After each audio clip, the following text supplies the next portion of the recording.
and beyond, neighboring countries and beyond. We're especially grateful to the United States for any efforts on behalf of the people of Nigeria, and respectfully urge that the United States will undertake all appropriate efforts to ensure free, fair, peaceful elections for the upcoming February 16, 2019. The United States can help us to avoid a problem before it becomes an international crisis. Prevention, they say, is better than cure. We ask that the efforts undertaken by the United States, principally the State Department, in advance of the Nigerian elections, to call upon both principal candidates of the parties, incumbent President Muhammadu Buhari of the All Progressives Conference and former Vice President Atiku Abubakar of the People's Democratic Party, to pledge to work toward an election that is fair, free from corruption and violence. Ominous signs exist in Nigeria at present that suggest that the upcoming presidential election may be marred by corruption, vote buying, intimidation of the electorate, sectarian or religious-based violence leading to internal convulsions and violence to the detriment of the Nigerian people and the security of the West African sub-region. The following early warning signals that February 16 balloting and counting might be fraudulent or manipulated are all over the place. I usually analogize it to the red lights on a dashboard or showing, meaning saying check engine, check oil, check all of those things. We're surprised that the automobile has not stopped because all the lights are on. If you ask anybody on the street of Nigeria, they'll tell you that they're expecting trouble come May 16. And you notice that the elections have two segments, February 16, February 16, 2019, and March 2nd, 2019. The second phase is for the governors and the state assemblies. We're concerned that we may not even get there. We may not even get to the second phase. It is essential to the security of Africa and the remainder of the world that the integrity of Nigeria's presidential and electoral processes are preserved. The threat here is very significant. Free and fair elections are a vaccine against terrorism and international disorder. We urge the United States to help administer the vaccine to Nigeria. It is mandatory that a clear message is sent that any violence or electoral misconduct in the upcoming Nigerian presidential election will not be tolerated by the United States. The recent events in Venezuela are at risk of repeated in Nigeria by the end of this month, by mid-February, unless something is done. If the campaigning, balloting, or counting is manipulated as we think it is, then Nigeria may descend into a second edition of Venezuela and convulse with tragic results.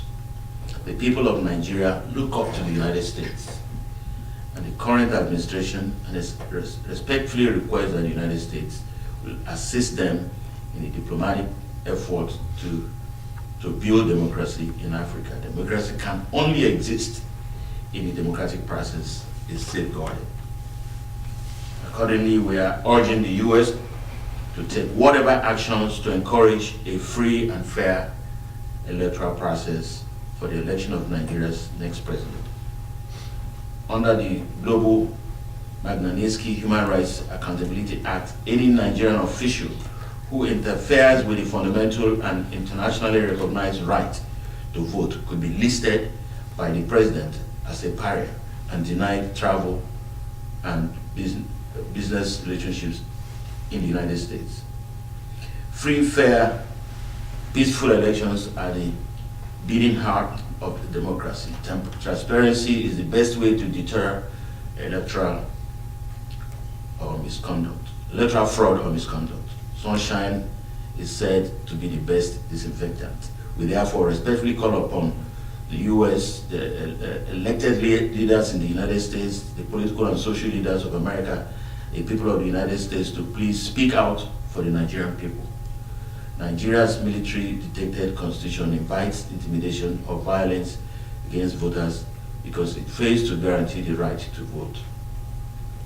We believe that the United States can do more by taking a very firm position rather than waiting to deal with the outcome of a fraudulent election. So this visit here is almost exclusively designed to speak to this issue, to ensure that we underscore the seriousness of what is about to happen in Nigeria, if not prevented.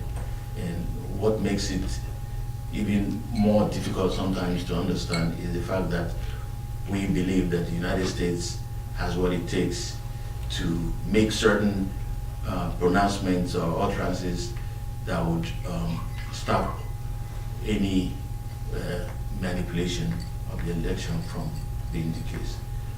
Thank you. Back to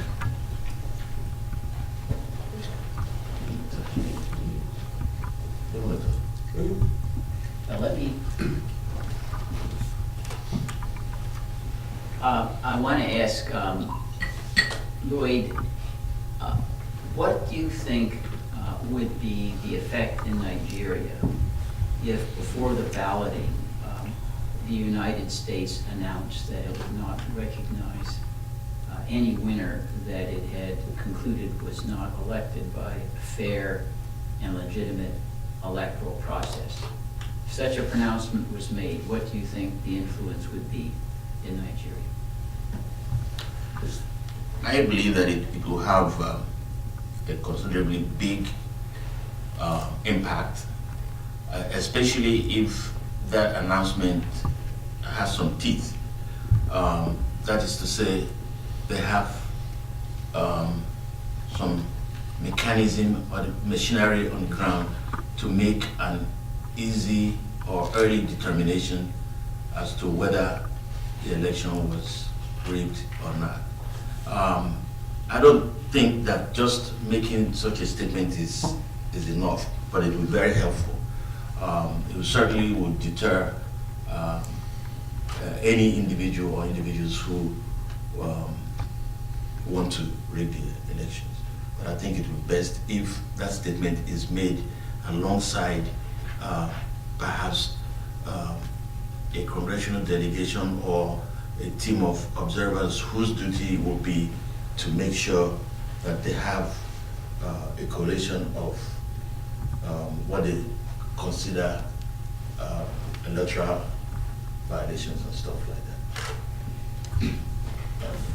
But if, it seems to me, your answer is, well, the statement should be accompanied by a companion statement that says we will determine whether the election was free and legitimate based upon the views of some group.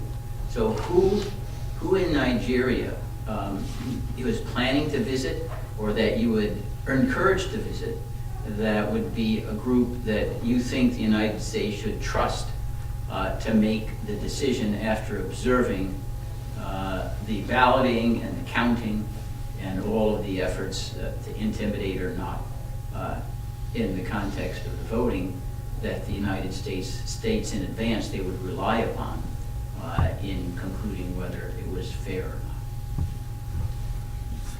not? If you recall, in 2015, the former Secretary of State, John Kerry, made a whistle stop to Nigeria to meet with both the incumbent president and the challenger.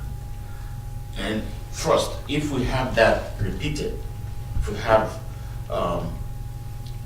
Mike Pompeo, the current Secretary of State, visit Nigeria, and they can sit down and discuss some of the indicators, some of the things that Nigerians have seen that are making them come to the conclusion that the elections have already been rigged. For instance, the removal of the Chief Justice of Nigeria without any due process is seen by Nigerians as part of rigging the election, because the Chief Justice of Nigeria is a significant or a major component of the appeal process. All the election appeals will end up somehow at the Supreme Court.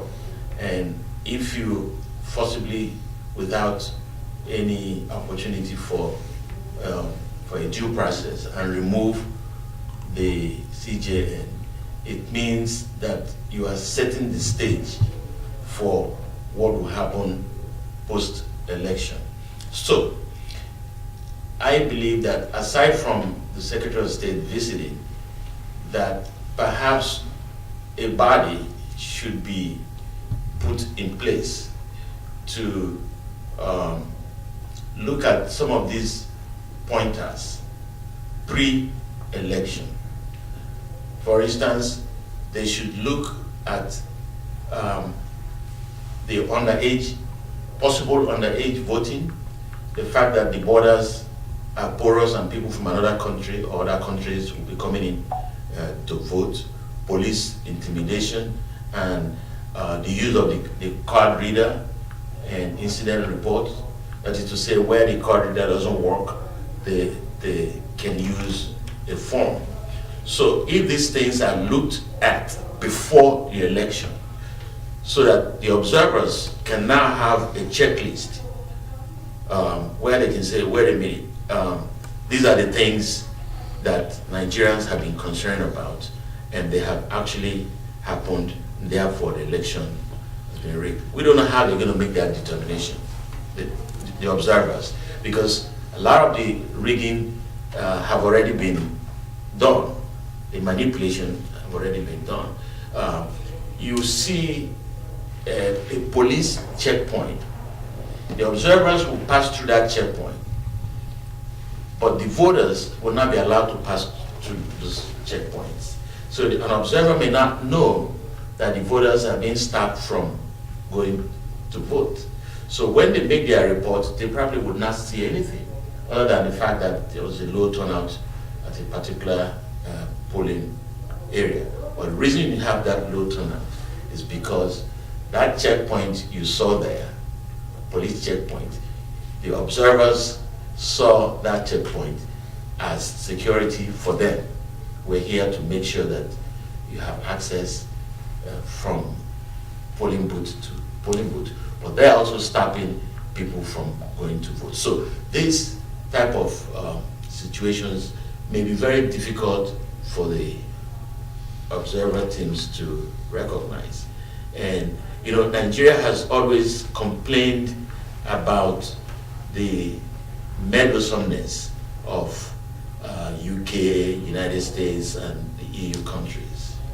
And so one way of